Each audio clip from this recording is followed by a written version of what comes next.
Sí, sí. Alberto, para usted, maestro, mire. Sí, Mire la que le dedicó a Adidas. Sí. Explícame qué es esto. No, acá tenemos el bosque de Sherwood, de Robin Hood, y acá tenemos, bueno... Los 5 grandes de buen humor. Acá tenemos Jorge los muchachos, Luz, claro. Jorge. Sí, no, pobre Jorge. Pero lo que digo es, bueno, acá tenemos los amigos del famoso alcalde, ¿no? El comisario Sherwood, que no era tan bueno. Ahora bien, ¿se viene el impuesto Robin Hood? se viene el impuesto Robin Hood. ¿Qué es el impuesto Robin Hood? Es un impuesto que lo que intenta solucionar es algo que en la Argentina se llama la desigualdad impositiva. ¿Qué quiere decir? Que los pobres pagan muy pocos impuestos, muchos impuestos, y los ricos pagan muy poco. Resumiéndolo, los ricos se quedan con toda la plata y los pobres tienen que pagar todos los días a través del IVA un montón de impuestos. Pero para entender, vamos a empezar a explicar esto porque vos a lo mejor que estás del otro lado decís, ¿y por qué me van a hablar de impuestos? Estaban hablándome de salud. Porque con los impuestos el Estado puede financiar todo lo que vos estás viendo, estás desplegando en este momento para protegernos de una pandemia que está matando miles en el mundo. ¿Cómo funciona hoy en la Argentina el sistema impositivo? Bueno, mirá, el sistema impositivo en la Argentina es profundamente regresivo, así se dice técnicamente. A ver, mirá, repasemos esta placa. Mirá, vamos a explicarlo con claridad. El principal impuesto de la Argentina es el IVA. ¿Qué es el IVA? El impuesto más común, el que pagamos todos los argentinos, que es el 21% de todas las cosas que vos comprás en la Argentina. Bien, es el impuesto que más impacta en el bolsillo de los pobres. Claro. ¿Por qué? Porque es el que reúne el 30% total de la recaudación. Este impuesto es un impuesto, como yo te decía recién, Mauro, muy regresivo, porque lo pagan todos por igual, pobres y ricos. El señor que vive en Recoleta lo paga Exacto. del mismo modo que el señor que vive en la 1114. Mirá, estábamos hablando de medicamentos. Sí. Los medicamentos, bueno, en este caso tienen menos IVA, pero por ejemplo los alimentos. Un Bueno, sachet de leche exacto. te cuesta el valor más el 21% acá, Sí, o en Recoleta, o en cualquier otro lugar de la Argentina. exactamente. Bueno, como yo estaba diciendo, es el impuesto que más afecta a los ricos, bienes personales, solo aporta el 0,71 del total, Pero, para que se entienda. Este es uno, IVA. IVA, 30% de la recaudación. Segundo impuesto, bienes personales, que es el que realmente le duele al rico, porque es, vos tenés mucho, ¿no? Tenés mucho, bueno, tenés que poner, ¿cuánto representa? 0,71. Para que se entienda, no es nada. Es totalmente regresivo. Para que se entienda con claridad, ¿qué es esto? Es que los ricos pagan muy pocos impuestos por lo que tienen. Por eso se llama bienes personales, es por lo que vos tenés, por tu patrimonio. Ahora bien, ¿de dónde proviene el 70% de los impuestos que se cobran en la Argentina? Bueno, de los impuestos al consumo, que es lo que pagan por igual los pobres como los ricos, que es lo que yo te explicaba. Cuando vos comprás cualquier bien, vos pagás el IVA y también lo paga la persona que tiene mucha plata y el que tiene poca plata. Bueno, lo que está intentando el gobierno es, de alguna manera, bancar, digamos, poder pagar lo que va a costar esta pandemia, porque el gobierno entiende claramente que esta pandemia va a traer un gran perjuicio a la economía en general, y cómo lo quiere hacer a través de un impuesto a los más ricos. Ahí te mandé, Hernancito, te mandé un tuit de un amigo, hay que decirlo, Manuel Adorni, con quien nos hemos peleado mucho acá en esta pantalla, un economista de un pensamiento muy ortodoxo, muy neoliberal.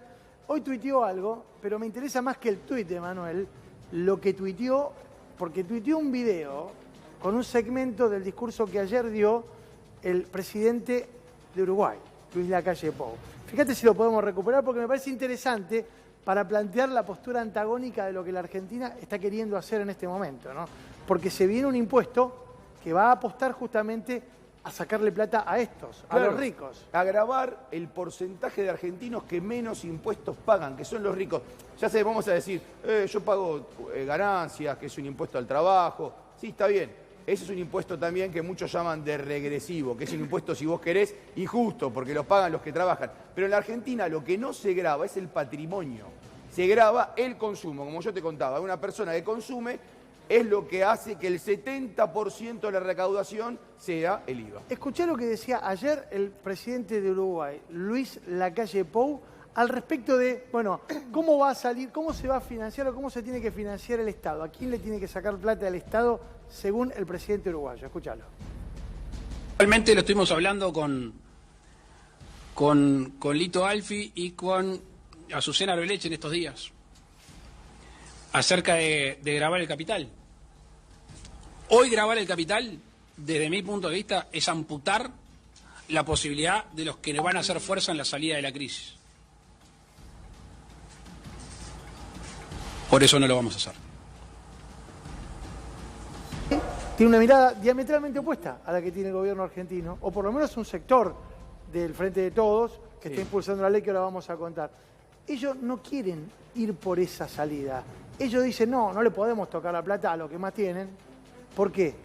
Porque en definitiva lo que vamos a hacer de esta manera es impedirles que puedan ser el motor de la recuperación. Sí. Una teoría muy particular, ¿no? Bueno, es la clásica teoría neoliberal, por decirlo así. La teoría clásica es que no hay que tocar el capital, no cobrar impuesto al capital y sí al trabajo.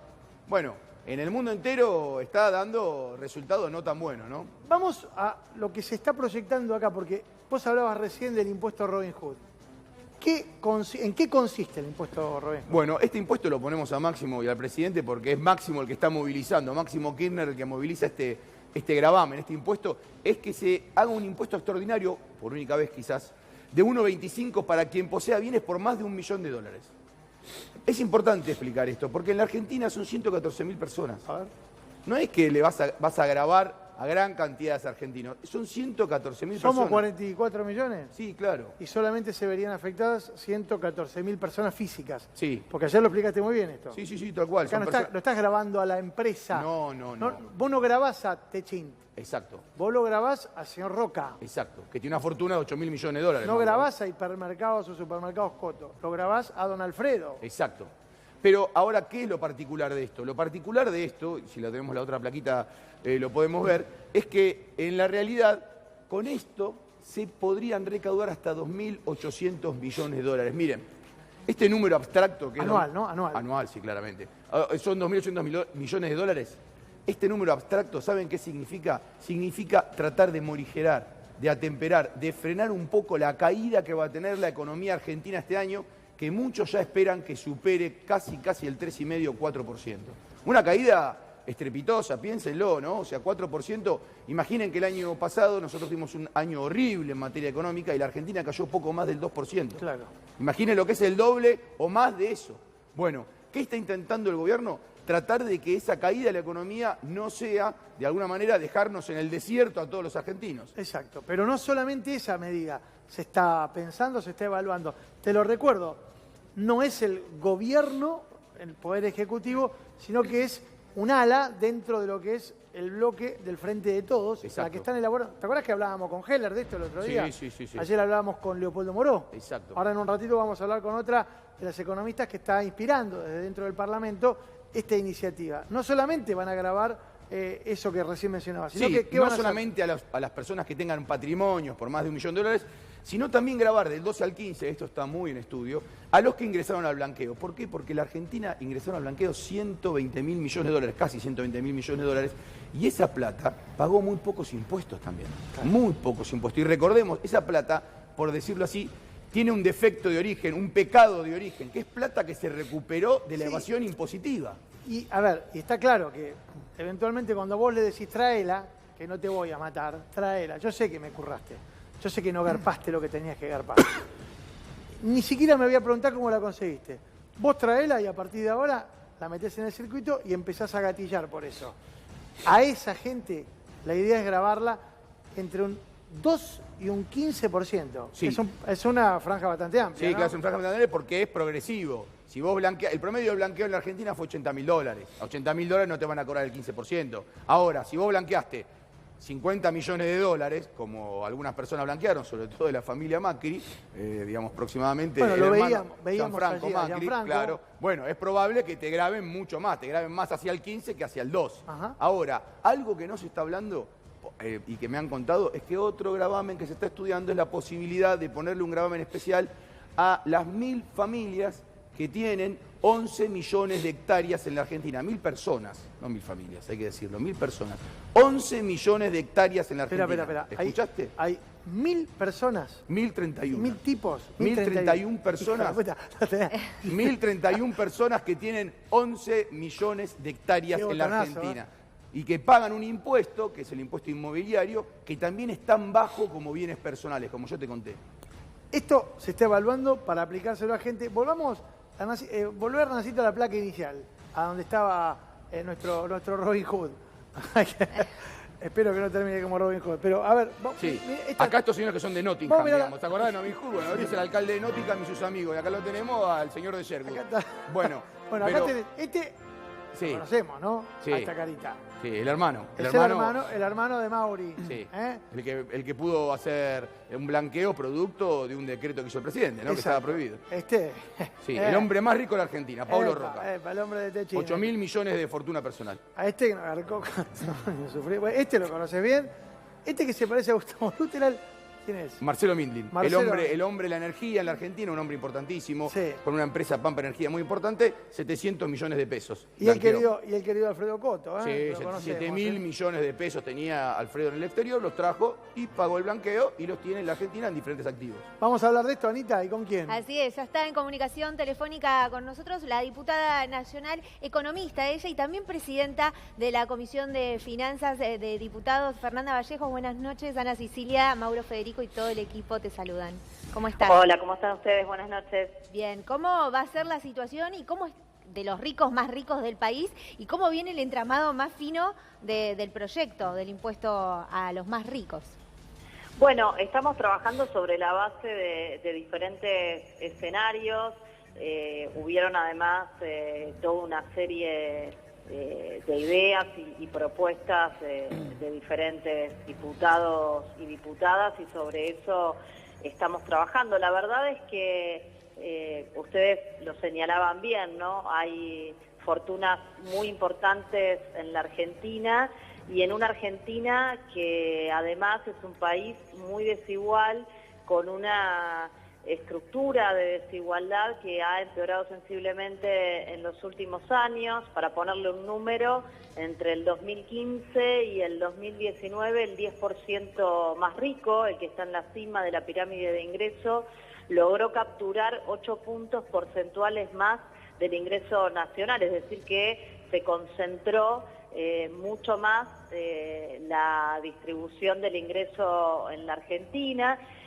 Y la verdad es que los argumentos y los elementos para aplicar un impuesto de estas características son sobrantes hoy por hoy. El primero y principal, más allá de una situación de desigualdad que es deseable corregirla, aún aunque no estuviésemos en una situación de crisis como la que estamos, pero la realidad es que el argumento más fuerte y la razón que hay detrás de la búsqueda de este proyecto tiene que ver justamente con una crisis no solamente sanitaria, sino también económica y social que supera día a día todas las previsiones y ustedes lo deben seguramente haber estado viendo también, el desplome de todos los indicadores, la pérdida de las empresas en todo el mundo. Por ejemplo, las empresas líderes se desplomaron un 33% solamente entre mediados de febrero y mediados de marzo. Y para comparar, el mismo índice en el 2008, cuando empezó lo que pensábamos que era una de las recesiones más grandes de la historia del capitalismo, solo había caído 18% en los primeros 6 meses. Ahora casi el doble en apenas un mes. Y bueno, todos están hablando de que esta es la peor crisis de la historia del capitalismo y frente a circunstancias extraordinarias, un impuesto extraordinario es una respuesta que además no es la primera vez en la historia que se da. Sí, pero Fernanda, déjame que te lleve, ¿cómo te va? Ernesto Adía te habla. ¿Cómo estás, Ernesto? Déjame que te lleve algo que vos alguna vez propusiste. Vos propusiste que se corrigiera bienes personales, que es un poco lo que estábamos hablando, o sea, que es un impuesto que pagan los ricos en la Argentina, porque lo que grava es el patrimonio. Exactamente, lo que grava, digo, para explicárselo a la audiencia, lo que grava es lo que tenés, no lo que consumís. Eso es lo que pasa en la Argentina y por eso la Argentina es tan injusta en términos impositivos. Ahora bien, en la Argentina hay 300.000 millones de dólares en el exterior. Más. ¿Más? Más. Según los datos del INDEC, la posición de inversión internacional, los activos externos que tienen los argentinos en el exterior, al 31 de diciembre del 2019 eran casi 400.000, 399.000 millones de dólares. Para que la gente lo entienda, Fernanda, para que la gente lo entienda, eso es un PBI. Porque hay muchos que decían que se robaron un PBI. El 75% del PBI. Por eso, viste que había algo que decía se robaron un PBI. Acá parece que se fugaron un PBI, porque es casi lo mismo, o estoy equivocado lo que estoy diciendo. Sí, y además con un agravante, ¿no? Cuando vos vas a ver los números de la AFIP, es decir, lo que está declarado ante la Administración Tributaria, a números del 2017, que son los últimos disponibles, donde hay información desagregada para bienes personales, estamos hablando de algo más de 70.000 millones de dólares, y podríamos inferir, haciendo algunos cálculos, que al 2019 podría haber alrededor de 90.000 millones de dólares declarados. La perspectiva es que los argentinos declaran menos de una tercera parte de los activos que efectivamente tienen en el exterior, ¿no? Con lo cual tenemos allí un enorme problema que ubica justamente a la Argentina como tercera en el ranking mundial en evasión fiscal. Fernanda, te pregunto porque lo primero que uno se pregunta cuando aparecen estas instancias en las cuales hay evidentemente intereses en pugna, está claro cuál es la intención del gobierno. Nosotros lo tratábamos de graficar con este día, de sacarle a los más ricos para darle a los más necesitados. Pero me imagino la presión que debe haber en estos momentos para evitar que esto llegue siquiera a tener estado parlamentario. Hablamos con Carlos Heller anteayer, hablamos con Leopoldo Moró ayer y nos decían que están elaborando en los tiempos que tenemos y con las dificultades para sesionar que debe haber en el día de hoy producto de la pandemia. ¿Para cuándo ustedes estiman que esto podrá estar por lo menos debatiéndose en el Congreso? Mira, nosotros pensamos y estamos trabajando en ese sentido que en estos días, en el transcurso de esta semana, va a haber una propuesta que sintetice, como te decía antes, todo lo que está dando vuelta y por supuesto que exprese el mejor producto final para llevar al debate. De allí en más, cuáles van a ser los tiempos es difícil de precisar, pero obviamente los esfuerzos están enfocados en que sea lo más rápido posible. Las comisiones, vos sabés que están funcionando, entre comillas, con normalidad, sino presencialmente, pero estamos trabajando a través del sistema de videoconferencias, con lo cual no hay allí un límite operativo para que se pueda hacer el trabajo del debate en comisión o en un plenario seguramente de comisiones. Y luego está la cuestión de cómo se lleva el proyecto al recinto, que también se han venido trabajando desde antes ya el presidente de la Cámara distintas alternativas y la posibilidad de que pueda hacerse con algún soporte de las tecnologías modernas, una sesión no presencial o por lo menos donde no estén todos los diputados y las diputadas reunidos en el recinto, porque ustedes saben que el recinto, por las características de la distribución de las bancas y demás, no cumple con los requisitos de la distancia mínima que tendría que haber en caso de que nos reuniésemos los legisladores y las legisladoras. Así que creo que en este caso, como lo más importante, el elemento más importante es, por un lado, la voluntad política de avanzar en la iniciativa que está, y como creo además que sobre todo en este momento tan excepcional de la Argentina y del mundo, hay además un fuerte consenso social que tiene que ver con sentimientos de solidaridad y también de esfuerzo compartido, donde sean justamente los que tienen más capacidad contributiva los que soporten con más fuerza el costo, en definitiva, de esta crisis internacional. Creo que se van a arbitrar los mecanismos para que podamos avanzar en el tratamiento en cualquier circunstancia que sea. Diputada, ¿hay una evaluación respecto de los tiempos políticos? Le explico por qué. Antes de ayer, Carlos Heller hablaba sobre el borrador del proyecto.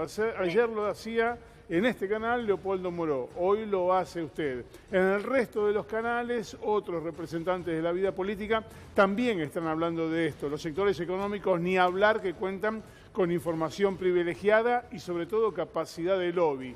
A medida que se prolonga el tiempo para la sanción de la ley, se le permite a estos sectores generar mecanismos de resistencia para que a la hora que tengan que poner para aportar en la crisis, encuentren una endija por donde escaparse.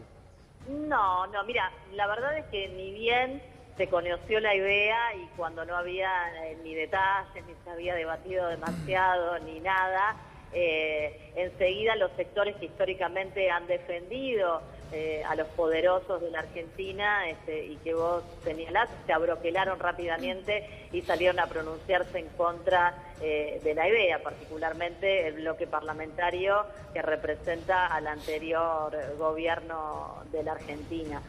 Con lo cual me parece que eso no tiene que ver con los tiempos, sino con los intereses políticos y sociales que cada uno representa en nuestro país. En ese sentido no me genera ningún tipo